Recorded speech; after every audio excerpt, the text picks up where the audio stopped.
téléspectateurs, amis auditeurs d'un livre à mille idées.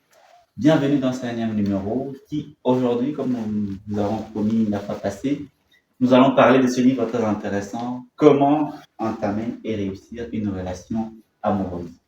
C'est un sujet qui intéresse bien des jeunes, qui intéresse tout le monde. Et donc, nous allons essayer d'échanger autour de ce livre avec notre invité, l'unique, le même, le consultant Franck Mongo. Bonjour, cher Franck. Bonjour, Bienvenue. merci, bonjour Jean-Marc, bonjour à vous tous qui nous suivent. Alors, déjà, il y a le titre du livre, c'est même la question principale de l'échange d'aujourd'hui. J'ai tout de suite envie de poser cette question. Mais on va y aller tout doucement.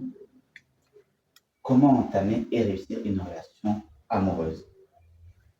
Nous sommes humains et est-ce que Franck peut un peu partager avec nous pourquoi pour nous les humains, il y a toujours ce désir-là d'aimer ou d'être aimé? Je pense que c'est quelque chose qui est ancré en nous, parce que même le Créateur l'a mis en nous qu'on a un besoin d'accomplissement, un besoin ultime. D'abord, c'est d'aimer notre prochain. Donc, on aime d'abord tout le monde, voilà, comme soi-même. Mais ensuite, on doit aimer une autre personne qui nous est destinée.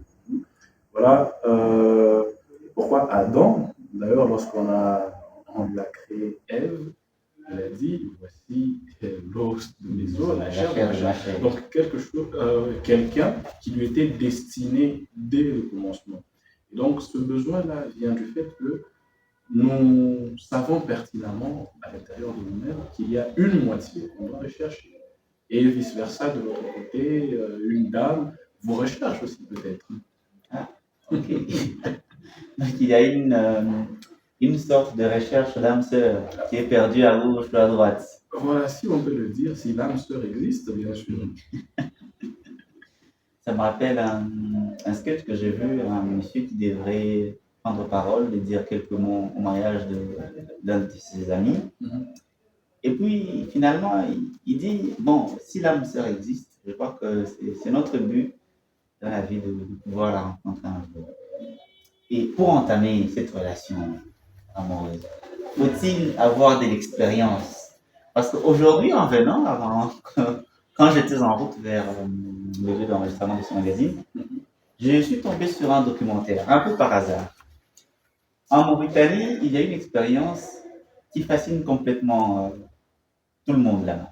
C'est qu'on préfère plus les femmes qui sont divorcées que les femmes qui n'ont jamais connu d'homme avant. Ah, d'accord, Ah oui. j'ai vu ça. Ah oui, donc quand une femme est divorcée, il a plus de chances d'avoir un mari qu'une femme qui ne s'est encore jamais mariée. Alors, pour entamer cette relation amoureuse, faut-il avoir de l'expérience ou il faut s'y lancer comme ça? Jean-Marc, je ne sais pas, dis-moi, tu veux aller en Mauritanie sur la rue des divorcés, parce que c'est comme ça qu'ils l'appellent. Alors, faut-il avoir de l'expérience? Je ne pense pas. Je ne pense pas qu'il faille de l'expérience pour aimer. Justement, l'amour, d'abord, il faudrait savoir de quel amour nous parlons ici, hein, parce que nous en avons de trois types, si je ne m'abuse, philios, eros et agapé. D'ailleurs, que les Salésiens appellent amorevolenza. Et donc, ici, nous parlons de cet amour entre deux personnes qui désirent s'unir et fonder une famille et vivre communément. Alors, avec ce genre d'amour, je ne pense pas que au début, il faille de l'expérience. S'il faut avoir de l'expérience, c'est plutôt avec les humains, pas avec l'amour. Parce que généralement, c'est avec les humains qu'on a des problèmes. L'amour n'a pas de problème. L'amour est simple. L'amour est ce qu'il est. Tellement que c'est simple, c'est aussi compliqué parce que l'homme n'a jamais su faire simple. Alors l'amour est simple. L'expérience, c'est l'expérience avec les hommes. Savoir que, voilà, les hommes dans telle situation se comportent de telle manière, de telle autre manière. Mais généralement, avec l'amour, pas d'expérience. Voilà pourquoi les bébés aiment inconditionnellement. Vous le frappez tantôt, puis il reviendra, il va pleurer. Après, il rentrera, comme si de rien n'était, il a déjà même oublié. Vous voyez, par exemple, on peut le frapper, c'est maman qui le frappe. Après, il crie maman. Vous voyez un peu. Donc, c'est un peu cet amour-là, innocent, qui n'a pas besoin d'expérience. Alors, il y a ceux qui nous regardent, ceux qui nous écoutent, qui se posent une question, qui se disent, tiens, est-ce que c'est important que je tombe amoureux, amoureuse de quelqu'un, puisque par peur d'être rejeté, et aussi par le fait que peut-être il a vu quelqu'un, un monsieur ou une dame, qui s'est fait repousser par une personne qui allait aborder, et du coup il s'est dit, tiens, mieux vaut rester dans mon coin et puis observer le monde. Est-ce qu'il y a des avantages, si on peut dire ça comme ça, à être en couple? Oui, puis il faut le dire, on se met en couple, on s'aime et on veut être ensemble. S'il y a des avantages, oui, je dirais qu'il y a des avantages. Mais je voudrais revenir un peu en arrière, vous venez de souligner quelque chose. Alors, lorsque on voit quelqu'un qui s'est fait repousser, c'est tout à fait normal. Tout comme il y a des gens heureux, il y a des gens malheureux. C'est comme ça, cette dualité-là, c'est comme ça, elle est immuable, elle ne peut pas changer. Mais alors, aimer, c'est prendre le risque d'être rejeté. Donc déjà, la question, comment entamer réussir une relation amoureuse, voilà, il faudrait oser. On ose tout simplement. Et les avantages, je dirais, il n'y a de vrais avantages que lorsque le but pour lequel on le fait est plus grand. C'est-à-dire, comme par exemple, la fois passée, nous avons parlé des fiançailles à la nuit. Vous voyez déjà, quand vous avez cette vision-là, je pense qu'il y a plein d'avantages. Vous avez une personne sur qui vous pouvez compter, une personne qui peut vous épauler au-delà de la famille, au-delà des amis. Il y a cette intimité avec cette personne qui vous pousse à être libre, à apprendre peut-être aussi à vous connaître vos limites. Voilà, il y en a plein. Et pour ceux qui disent, tiens, moi je ne peux pas me mettre en couple, parce que quand vous êtes en couple, vous regressez, vous n'avez plus les mêmes rendements, vous êtes distrait, etc. Et chacun avance un peu ses raisons. S'il y a des avantages, forcément, il doit y avoir des inconvénients. Est-ce qu'il y a des inconvénients à entamer et à réussir une relation avec quelqu'un? Ah oui, il y en a. Il y a des inconvénients. D'ailleurs, n'est-ce pas qu'on dit que l'amour rend aveugle? Mais je me pose toujours la question, si c'est vrai, si c'est l'amour qui rend aveugle. Non, l'amour ne vient que réveiller ce qui est déjà là. C'est qu'on est aveugle, on est quelqu'un de distrait et facilement il peut arriver quelque chose qui nous déconcentre, qui nous fait perdre de vue l'essentiel. Aimer, permettez-moi, aimer, ça ne veut pas dire être con. J'aime. Alors, aimer, c'est se donner, apprendre à accepter l'autre, se donner à l'autre et le recevoir aussi. Mais ça ne veut pas dire subir tout aussi, être aliéné à quelqu'un, être dépendant. Donc quand on est distrait, c'est que au fond on l'a toujours été. L'amour n'est que l'objet maintenant de notre distraction. Tout comme il peut y avoir une autre chose pendant que vous êtes amoureux qui puisse arriver, vous serez toujours aussi distrait. Ah, ok. Donc c'est pour ceux qui disaient ou qui continuent à dire que bien tiens, comme moi je suis encore étudiante, si jamais je me mettais en couple, je serais distrait, je ne ferai pas les mêmes rendements qu'avant, je ne ferai pas ceci, cela. Bon, à cela, moi je dirais que c'est question d'entente. Hein. Vous êtes là avec votre partenaire qui doit un peu connaître les raisons pour lesquelles vous êtes ensemble. C'est-à-dire que, par exemple, je suis chercheur scientifique. On sait que, bien sûr, je peux être amoureux, mais je n'ai pas tout mon temps à donner à l'amour. Il y a la science, il y a l'amour, ainsi de suite. Alors, on hiérarchise tout simplement. On se dit, voilà, l'humain a besoin d'attention, on va lui en donner. Mais que l'humain sache qu'à tel moment, il y a ceux-ci qui ont priorité, il y a ceux-là qui ne l'est pas. Alors, il suffit juste de mettre un peu de l'ordre dans ce grand bazar pour trouver l'équilibre parfait. Mais si on pense que nous ne saurons pas faire les deux à la fois, ben on a raison. En amour, une vérité pour un couple est un mensonge pour un autre couple. Donc, il n'y a pas de vérité absolue. Il n'y a jamais eu de fumée sans coup de feu, comme on le dit toujours. Oui. Et par quoi est-ce qu'une relation amoureuse doit commencer? Y a-t-il un point, un point assez, je ne sais pas, crucial par lequel une relation amoureuse doit nécessairement commencer? Eh ben, c'est une question difficile, hein, difficile. Et même l'auteur n'y a pas répondu. L'auteur a dit où pouvait commencer l'amour. Comment, c'est-à-dire faire ce premier pas-là. Mais s'il y a un point A par lequel commence l'amour, eh bien, je ne le connais pas. Je ne le connais pas parce que l'amour, ça a cela de particulier et même de beau de vous tomber dessus au moment où vous y attendez même pas. Et donc, ça peut... D'ailleurs, hier ou avant-hier, quelqu'un me disait, voilà, j'ai rencontré, je ne sais pas, ma femme alors qu'on allait à un enterrement. Vous voyez un peu cela. Je dis, bah, ça vous tombe dessus, on ne sait pas comment commencer. Ça arrive et puis on se rend compte qu'on avait déjà commencé tout simplement. Et pour nous, c'est ça notre départ. Pour d'autres personnes, voilà, il a fallu qu'on puisse se côtoyer durant 3 ans. Et c'est après 3 ans, pour eux, c'est ça leur départ. Chacun son départ. Mais on ne sait pas où on va arriver, puisqu'il y a un départ, il y a une arrivée. Wow. Alors, Franck, est-ce que, d'ailleurs, tu viens de nous donner un exemple qui suscite une question. Quelqu'un qui rencontre sa femme au funérailles. Alors, est-ce qu'il y a des endroits propices où on peut se rencontrer, où on peut trouver l'amour? Bien sûr, il y a des endroits, je vais reprendre les mots de l'auteur, partout où il y a l'homme. L'homme avec un grand H. Donc, que ce soit dans une librairie, que ce soit dans un transport en commun, donc partout où on peut faire des nouvelles rencontres.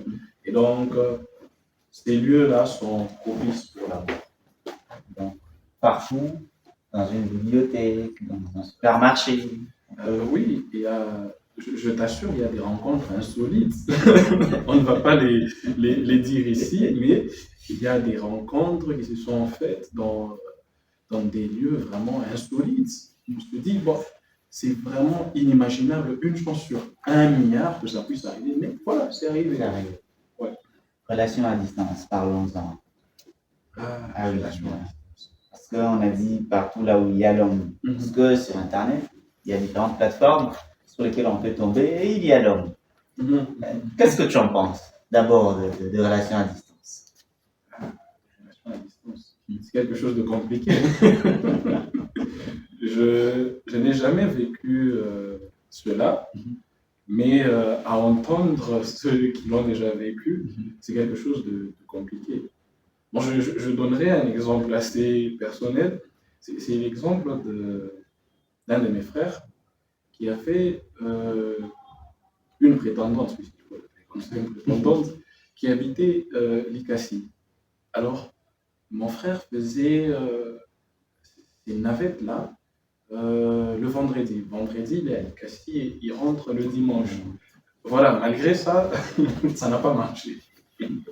Ça n'a pas marché, c'était assez dur. Ah, lui au moins s'est déplacé. Hein. Ah oui, il y en a d'autres, bon, là je parle de l'Icassie, mais il y en a d'autres. Voilà, moi je suis, je sais pas, en Europe, on s'est promis la Lune, ça va marcher, tout ça. Alors ça demande, ça demande beaucoup de choses. Et comme pour les fiançailles, je ne pense pas qu'on va démarrer une relation de couple directement à distance. Non. Je pense que d'abord, ça se passe en présentiel, ici, ensuite, peut-être un événement fait en sorte que l'un des partenaires puisse se déplacer. Alors, avec ça, on peut encore revenir dans le livre Les fiançailles à la loupe où on parle des bases, des fondations. Il y en a pour qui ça tient. 10 ans de séparation, mais ils sont là, ils sont restés en contact. L'homme, la femme revient, ils se marient. Alors, on aimerait bien que ces gens-là puissent nous partager leurs secrets, mais il faut arrêter tout de suite et dire que si ça a marché pour eux, pour nous, ça ne marcherait pas. Okay. Alors, très chers amis téléspectateurs, chers amis auditeurs, n'hésitez pas à vous lancer, que ce soit à distance, n'hésitez pas. Chacun peut trouver l'amour où il peut. Donc, ça peut être à l'église, à la faculté, ça peut être à un deuil, à une fête. N'hésitez pas à vous lancer. Il y en a même d'autres dans des prières. Ah oui, voilà, surtout, n'hésitez pas. Voilà. Alors, nous parlions de relations à distance. Depuis un moment, ça pilule sur Internet. Influenceurs, influenceuses. Aujourd'hui, avec le numérique, tout le monde, en tout cas la majorité, chacun dit ce qu'il a envie de dire, chacun influence à sa manière. Chacun est coach. Ah oui, surtout ça. Coach en amour, il y en a qui font de live, qui coachent les autres sur comment faire ceci, comment le faire bien, et tout ce qui va avec.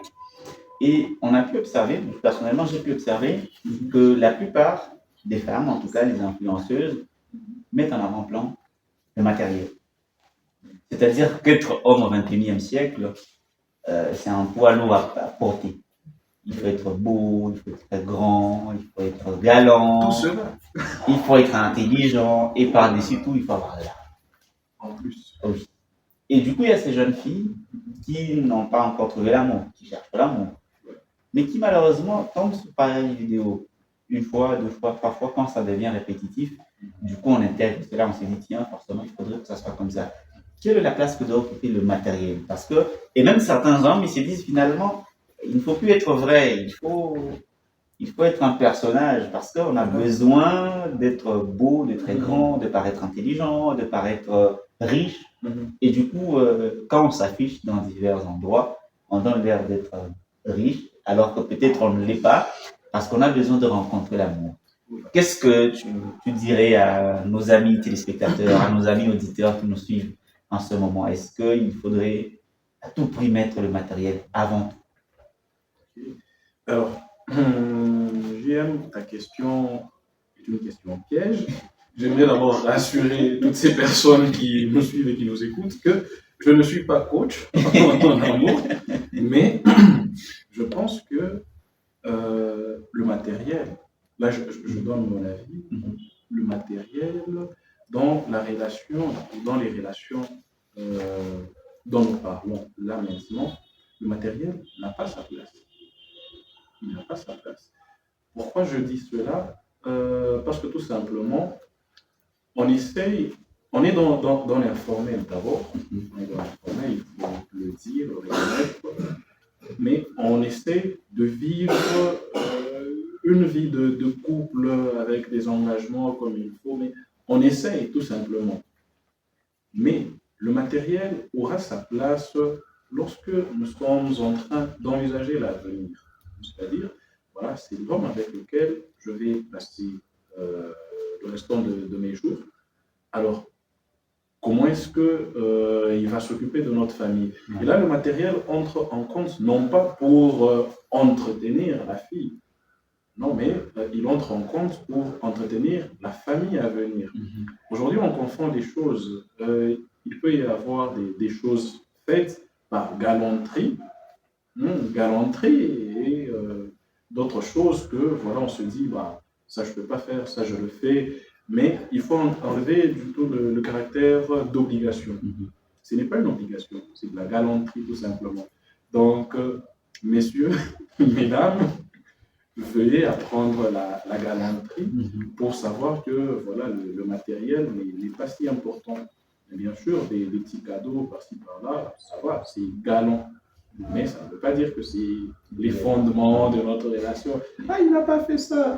Voilà. J'ai vu l'autre, le coach, on a vu que le coach a reçu ça. Ah, moi aussi, je dois. Écoutez, peut-être pour lui, c'est sa manière d'être galant. Moi, ma manière d'être galant, c'est de t'offrir quelque chose vite fait, pas une voiture. Donc, c'est un peu ça. Il ne faudrait pas prendre ses réalités à soi. c'est que votre partenaire fait pour vous par galanterie, on sait que c'est ça la norme. Non, ce n'est pas une norme. Voilà, donc je l'ai dit, en amour, il y a à boire et à manger, ce qui est une réalité. Là-bas, de l'autre côté, c'est l'enfer de ce côté, là, c'est le paradis. Chacun y va de son commentaire. Il y a quelques temps de cela, il y a un pasteur d'ailleurs de renom à Kinshasa qui a organisé une rencontre avec les jeunes dames. Il avait besoin de savoir qu'est-ce que les femmes voulaient. Il y avait des hommes aussi qui devraient normalement entendre ce que les femmes revendiquaient. Puis il y a des jeunes dames qui disent, mais pasteur, il va lui barabarati. Il dit, pour qu'il te donne un peu d'argent, il faut que tu lui sortes un très long discours et il analyse tout. Alors, est-ce qu'il faut à tout moment, parce que forcément, on peut le faire par amour, oui, par galanterie, mais le fait que chaque fois il y a cette forme de pression qu'on exerce sur nous, on voit partout sur Internet, on a vu une nouvelle amie avec une nouvelle perruque, avec de faux ongles encore très beaux, et puis, etc. On s'est dit, tiens, il faudrait que j'en mette aussi. Qu'est-ce qu'on va dire à cette jeune fille qui, forcément, s'est dit, l'autre a eu, moi je n'ai pas eu. Qu'est-ce qu'on dira à cette jeune fille et qu'est-ce qu'on dira à ce jeune homme sur qui on exerce cette pression? Il fait de son mieux pour être galant, mais malheureusement, il ne peut pas inviter tous les week-ends sa copine à Taragia ou sa prétendante dans les beaux restaurants, dans les beaux lieux de la vie. Donc, à ces personnes-là qui subissent cette pression, il faudrait savoir que même chez nous, ici en Swahili d'ailleurs, on dit, je vais paraphraser, voilà. Il faudrait maintenant revenir au fondement, parce que le livre, c'est comment entamer et réussir une relation amoureuse. Est-ce que lorsqu'il y a le matériel qui commence à primer, est-ce encore une relation amoureuse? Alors, est-ce de l'amour par intérêt? Parce que quelque part, on nous donne même un exemple dans le livre d'une fille qui avait des difficultés dans le cours de mathématiques. Ensuite, elle a entamé par intérêt une relation avec son professeur, ainsi de suite, quand elle a obtenu son bac. Voilà. Là, c'est par intérêt. Donc, ça reviendrait à dire que la vie est une grande pièce dans laquelle chacun joue son rôle. Mais je ne pense pas que si on est vraiment amoureux, on va faire en sorte de rendre l'autre malheureux. Il y a des gens vraiment malheureux en amour, très amoureux, mais très malheureux aussi. Pourquoi? Parce qu'il est le seul à aimer. Et pour aimer, il est capable de tout faire. Vous voyez? Et bon, c'est ça, pour lui, c'est ça sa vie, c'est ça son malheur, et c'est ça même son bonheur. Donc, il se consume à force, et ainsi de suite. Donc, je ne pense pas que ce soit de l'amour si on doit mettre une valeur beaucoup trop importante sur le matériel. Le premier rendez-vous. On s'est rencontrés à la prière, à une fête, à la faculté, ou même dans une librairie. Comment j'ai le premier contact, le premier rendez-vous? Comment on fait? Trop parfait ou trop réaliste ou trop pragmatique ou on les gère comment? Je ne suis pas coach, je le rappelle encore, mais je dirais que le premier rendez-vous, c'est un moment aussi de découverte. C'est qu'on s'est rencontrés, on a eu à discuter, on s'est échangé nos coordonnées, on a discuté, alors on a adoré discuter avec cette personne, on se dit, je voudrais apprendre à la connaître davantage. Et en face, comment est cette personne? Voilà. Au premier rendez-vous, on doit tout simplement continuer à être la personne qu'on est. La personne qui a suscité de l'intérêt de l'autre côté. Dommage si déjà, au moment de la rencontre, on jouait un rôle, un personnage. Du coup, il faudra enfiler le rôle de ce personnage-là à ce rendez-vous. Mais je pense qu'au premier rendez-vous, c'est là qu'il faudrait encore susciter de l'intérêt en étant soi-même. D'ailleurs, Maître Jacques, au gré du cœur, il dit à un moment, tu attendras le 3e jour pour aimer. Et donc, au premier rendez-vous, je pense qu'on s'amène avec la personne qu'on est en réalité. On s'amène, voilà, tu m'aimes, tant mieux, tu m'aimes pas, tant mieux. Tu vois? Mais au moins, je suis vrai. Je suis vrai. Je ne suis pas là pour duper. Parce que là, déjà, si tu joues un rôle au premier rendez-vous, tu pars sur la mauvaise étape. Et que dire le jour où tu seras toi-même? On va se rendre compte, tiens, c'est ça la chose que j'ai acceptée. Mais c'est une arnaque, publicité mensongère, on sait c'est que c'est. Donc, au premier rendez-vous, on y va, on est soi-même, confiant. Et en tant qu'homme, on se dit, on va conquérir. Donc, on sort ses atouts. Voilà. Je me rappelle, mon enseignant de création publicitaire me disait toujours, si vous comprenez ce cours, on ne vous résistera pas. Code d'amour. Y a-t-il un code? Je suivis la chanson, tu connais la chanson, Code d'amour. C'est pas dit. J'ai suivi cette chanson et je me suis dit, tiens, y a-t-il un code d'amour finalement dans de relations amoureuses? S'il y a des codes d'amour, oui, il y en a. Heureusement, malheureusement, il y en a. Chaque couple a sa manière de vivre son amour. Par exemple, je pense qu'il y a ces signes, par exemple, qu'on donne, qu'on envoie à l'autre lorsqu'on est dans tel état ou tel autre. Ça, c'est vos codes à vous. Par exemple, en famille, tu fais la même chose, on dit, ce sont ses caprices habituels. Mais avec l'autre, on comprend qu'il est sous pression, elles ne se sent pas bien, voilà. Et on sait reconnaître, voilà, quand elle fait ce signe ici, c'est que elle n'aime pas, elle n'apprécie pas ce que je suis en train de faire quand elle fait ça. Donc il y a vraiment des codes d'amour qui dépendent d'un couple à un autre, et c'est leur manière à eux, ces couples-là, de communiquer. Donc il y en a. Alors, on arrive petit à petit vers la fin de ce magazine Franck. Qu'est-ce que tu dirais à ces jeunes qui nous ont suivis depuis le début et qui se disent, tiens, il faudrait qu'on nous parle vraiment comment... Tu demandes la formule magique. La formule magique pour ces jeunes qui se disent, tiens, on a déjà entamé, on a commencé, on a entamé, peut-être que ça réussit. On a besoin de vraiment consolider ses acquis. On a besoin de solidifier cette relation. Qu'est-ce que tu dirais à ces jeunes-là? À ces jeunes-là, d'abord, je conseillerais une chose, c'est d'éviter de trop écouter. La relation, on dit couple, on ne dit pas trouble.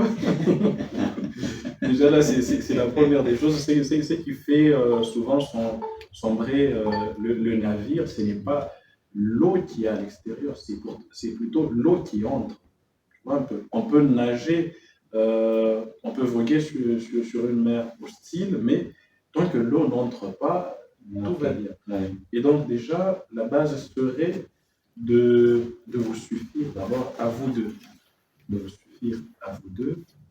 De prendre vraiment le temps de dire que voilà, ce que nous vivons est une histoire unique. Nous pourrions trébucher, bien sûr, parce que ça arrive, il faut le dire. Hein. Ça arrive de trébucher en amour. D'ailleurs, c'est pour ça que nous avons des très bons artistes, nous avons de la très bonne musique, parce que des gens ont trébuché en amour, et d'ailleurs, la librairie est pleine de ce genre d'histoire. Alors, il faudrait se dire qu'on vit quelque chose d'unique qui nous appartient, qu'on est en train de façonner, et voilà, qu'on veut faire grandir, créer quelque chose d'encore plus beau. Mais aussi, autre chose, c'est que essayons de suivre les modèles de ceux qui ont réussi. Pas pour appliquer exactement à la lettre, parce que ça ne va pas fonctionner. Les contextes et tout ça, les personnalités font en sorte qu'une telle technique marketing puisse fonctionner dans telle partie de la ville et pas dans une autre. Mais de voir que d'autres personnes ont réussi, vous encouragerez. vous aussi à vous dire que ce n'est pas impossible de de réussir réussir. une relation amoureuse. Donc ça va vous inspirer. À force de côtoyer les meilleurs, on ne reste pas médiocre, mais on devient aussi petit à petit meilleur. Donc, foncez et courage à vous. Alors, pour ceux, il faut qu'on soit prévenant, Franck, pour ceux qui risquent de rencontrer une fin de non-recevoir, il a tout essayé. Il faut aller là où il y a l'humain, il va là où il y a l'humain. Il faut Première oser. fois, il faut oser, il a osé. Il faut Bukaba, il a donné. Mais ça n'a pas marché, ça n'a pas réussi. Qu'est-ce que tu dis à ces messieurs ou à cette dame qui s'est vraiment donné à fond pour que ça réussisse, pour que ça marche, mais finalement, ça n'a pas marché? À cette personne-là, d'abord, il faut lui dire courage. Courage d'avoir fait tout cela. Mais aussi, il faudra lui dire, c'est normal. Je remarque que c'est difficile à concevoir, mais ça arrive, comme tu l'as dit. On reçoit une fin de non-recevoir. Voilà, c'est ça qui est arrivé, c'est ça que j'ai obtenu, j'ai fait de mon mieux. Et donc, voilà, je m'arrête par là. Et à cette personne, je dirais que il faudrait toujours être en quête de son bonheur. Voilà, et quand on est en quête de son bonheur, on ne va pas s'arrêter là, on n'est pas le bienvenu. On ne va pas s'arrêter sur des échecs.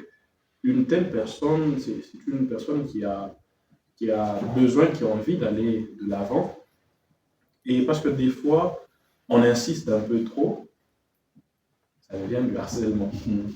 Et le harcèlement, c'est mal vu. Hein, ce n'est pas bien de harceler quelqu'un pour des sentiments et l'amour, normalement. L'amour ne doit jamais se quémander. L'amour doit être reçu, tout comme il est donné. Donc à une telle personne, si vous avez trop insisté et que ça n'a pas marché, eh bien, courage et bonne chance pour la suite, tout simplement. Cher Franck, merci beaucoup pour cet échange. C'est toujours un plaisir de partager avec nos amis. Et on rappelle, hein, Franck a beaucoup insisté qu'il n'est pas coach. Ah oui, je remarque. Merci aussi à toi pour l'invitation et merci aux sœurs de... Alors, très chers amis téléspectateurs, chers amis auditeurs, nous sommes arrivés à la fin de ce magazine. N'hésitez pas à vous lancer, osez, faut toujours oser. Si ça ne marche pas, ce n'est pas la fin du monde. Hein. Jean-Benoît Casterman nous encourage. Il nous dit, si jamais ça ne réussit pas, ben foncez, ça va réussir finalement un jour. Voilà. Si vous avez aimé ce magazine, dites merci à toute la grande équipe qui s'est battue pour que vous nous regardiez, pour que vous nous écoutiez de partout. N'hésitez pas à aller faire un petit tour sur notre compte YouTube, Un Livre, 1000 idées. Abonnez-vous et n'hésitez pas de nous laisser des commentaires, ça nous fera que du bien. Je te dirai ce que tu deviens.